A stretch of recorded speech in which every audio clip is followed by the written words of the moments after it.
in the 5AA news right throughout the day, and of course in Leon Biner's program a little bit earlier about the $7 GP co-payment. It struck me today, in amongst all the speculation, that if the GP co-payment were a person, it might be tempted to quote Mark Twain and declare that the rumours of its death are greatly exaggerated. Tony Abbott's embarking on this business of a barnacle clearing exercise that many have speculated includes dropping the GP co-payment as a policy.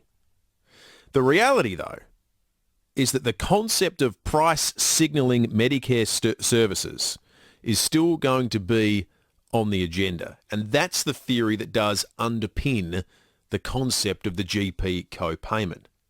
I mean, far from being some sort of government cash grab, the concept is that GP services are being overconsumed, right? It follows the economic theory that we overconsume that which carries no cost. So a very, very rough and broad equivalent would be that, going to your all-you-can-eat buffet, going to your Sizzler, and they start charging a couple of extra dollars for the third time you go to fill up your plate at the buffet, because it's a small price signal that suddenly makes you think, maybe I don't need to go this far. I'm only going to go there if I absolutely have to. That's the theory that underpins the whole thing. And while the GP co-payment model might go on the back burner, the theory of price signalling isn't. And I thought to advance this conversation, one that's unfolded throughout the day and at times been mired in speculation and political intrigue, it's probably worth going back to the source and trying to determine what a future policy might look like or what a tweaking of the current one might look like. Terry Barnes is a former policy advisor to Tony Abbott and is the person that ultimately came up with the GP co-payment scheme in the first instance. Terry, good afternoon to you. Hello, Will. Nice to talk again.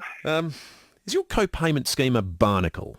That seems to be what some of the commentary suggests, that Tony Abbott's clearing off barnacles. Well, you can call me Barnacle Barnes if you like. But look, I think there's a bit of misunderstanding here. I'm not the author of the government's co-payment proposal. I did a paper for a think tank about this time last year calling for a $6 co-payment on GP services, simply updating what the Hawke government put in 1991. Now, what the government did was use that, amongst other things, to come up with its own plan. And I think it's pretty clear that that plan is dead in the water and has been really for quite a few months. Now, if it is a question of something, Plan B, I apologise, I'm in a taxi at the moment. Plan B with perhaps a cleaner, easier, and maybe in a political sense smarter way of implementing a price signal in general practice is actually put on the table as legislation and debated in the Senate. That's better than walking away from the principle altogether. Yeah. Well, on that point, and as someone who's worked on this and knows it as well as anyone, is there a better option in your mind that you've seen than the GP co-payment model that the government had drafted up? Well, I think the government has done us all a great favour in a way in starting the conversation on this, and the conversation's been going on very loudly for months now. But I think the co-payment legislation plan can be made simpler and cleaner, as I said. And I think the first thing I would do is reduce the level of the co-payment from $7, and I've suggested before $5 is appropriate, a simple $5 note across the counter at the GP practice. I would not cut Medicare rebates to doctors by $5 to encourage them to take up the co-payment. I would rather get the principle entrenched and established and people used to it before sort of making it too hard to sell politically, which is what that has done by getting the AMAs back so hard up that they have been so implacable in their opposition. There's nowhere really for government to move.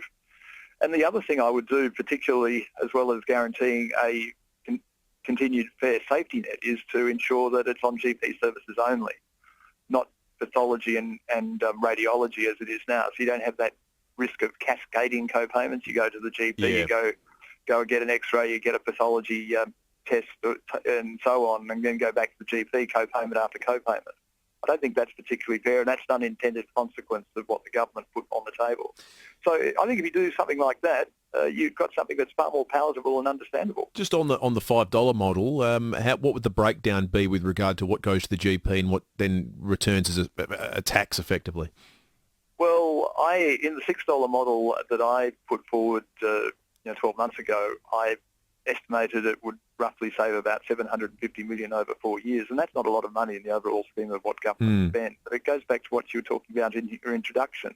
It's a price signal. It's a way of encouraging people to look at this health services, particularly their GP services, in such a way that they do ask those types of questions. Do I really need to go to the doctor for this? So, why are there other ways of getting treatment or getting my my complaint or my flu or whatever looked after? Basically encouraging people to value the service, because the thing about bulk billing, while it is fair, I think, to the most vulnerable, is that it makes the good free at the point of access. Forget about Medicare levies, people just think it's free. So by just having a price signal with a fair and reasonable safety net, you get past that. So, Terry, if you were again in the position of advising Tony Abbott, as you once were, would you be talking about introducing or adopting those changes to the legislation and then trying again to put it through Parliament, or would you be looking at a model that would circumvent Parliament altogether? I think there are elements of the government's model, particularly the setting of the Medicare rebates, which can be done by regulation rather than by act of Parliament, but even regulations can be disallowed by the Senate. Look, I think generally I would be going up with a fresh package and having legislation to pass that package in time for the 1st of July next year, which means that they could go as far as May, I think, without getting into too much of a tangle about that. But I think to not try it on the Senate would be a political disaster, frankly, because it would give the opposition that the government is getting across the board from Labor, from the Greens, from those crossbenchers, basically give them carte blanche to do even tougher and nastier things to the government's agenda in the future. The new model might gain more favour in the opposition, or indeed some of the other minor parties that have opposed it, but given the militant opposition by some independents, and I use that term loosely because I'm not quite sure whether we're going to need a group of independents or some sort of loose collection of people that are a coalition of a sort in the upper house any longer, but are you hopeful that there's any chance that you'll ever get it through people like that? Because of the way this debate has evolved, anything with the words co-payment exactly. and GP, I think will probably fail. But the thing in my mind, Will, is that you shouldn't die wondering in politics sometimes. If you take a stand on a principle, take it to its logical end. And if that means something being voted down on the Senate that can become an issue to put to the people at next election, that's a matter for the government. But I think it would be better to fight and lose on this one with the right package than to basically withdraw and never know. I think it's crucial for the future of the Abbott government if they want to put contentious ideas on the table in the future, that they aren't seen to cave in on this one. We joked about you being barnacle barns before, given that Tony Abbott's analogy that there's some time for some barnacle clearing with regard to some of these things that are attaching themselves to the government's hull, as it were.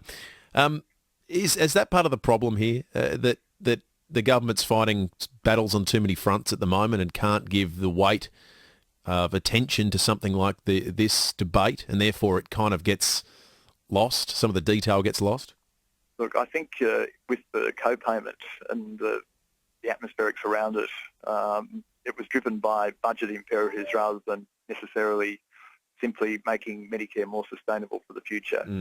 I think they had to show that they had a saving in the budget, and that was the main driver there. If it were me, I probably would have looked at foreshadowing a co-payment type measure, but basically allowing some time for some consultations, for modelling, to actually work up a policy that is very much easier to defend. Yeah, and I think probably announce it about now, to be honest with you. And I think you've nailed it in one. At the time of the budget, in the atmosphere that the budget was released, it was seen as something that was another attempt to claw back money from people who couldn't afford it, in a place that they never thought they'd be targeted, and that is at the GP clinic. And I think that was where the battle was won and lost, frankly. And I think you've made the point incredibly well.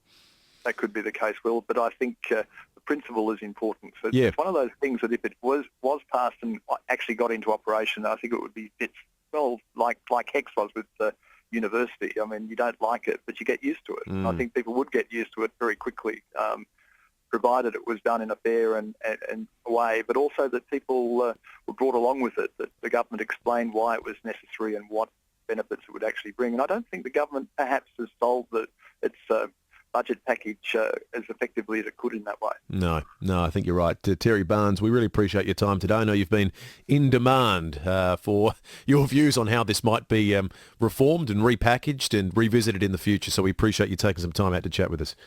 Always time for you, Will. Good on you, Terry. Terry Barnes is a former policy advisor to Tony Abbott. He was an advisor when Tony Abbott was the Federal Health Minister. And as he said, he largely has been credited with the conception of the GP co-payment because he submitted the idea to a think tank and the government used parts of it and adopted a version of it. So it's interesting hearing from the source on how it might look in the future, how it might be revisited, and precisely where the government bungled the selling of it.